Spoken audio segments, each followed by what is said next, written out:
Besok Ramadan 48 liter Shopee masuk Ambon, disita polisi dan dibuang ke laut. Sehari jelang bulan suci Ramadan, Polsek Yosudarso Ambon kembali amankan puluhan liter minuman keras tradisional jenis Shopee. Setidaknya ada 48,4 liter Shopee diamankan setiba Ambon melalui Pelabuhan Slamet Riyadi. Puluhan liter Shopee itu dibawa menggunakan KM Cantika Lestari 77B asal Pelabuhan Damer, Letu, Moakisar. Kapolsek KPYS Ibtu Burhanuddin Surya menjelaskan temuan miras tersebut dikemas dalam jerigen ukuran 5 liter sebanyak 8 buah.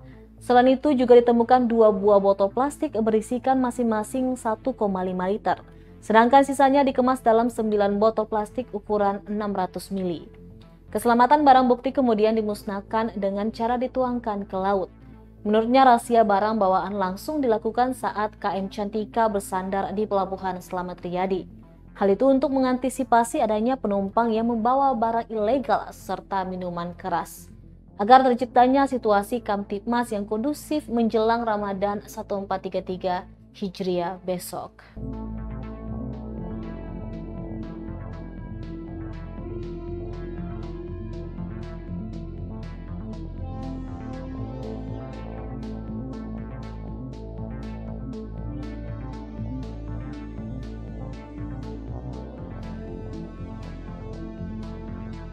Terima kasih sudah nonton. Jangan lupa like, subscribe, dan share ya.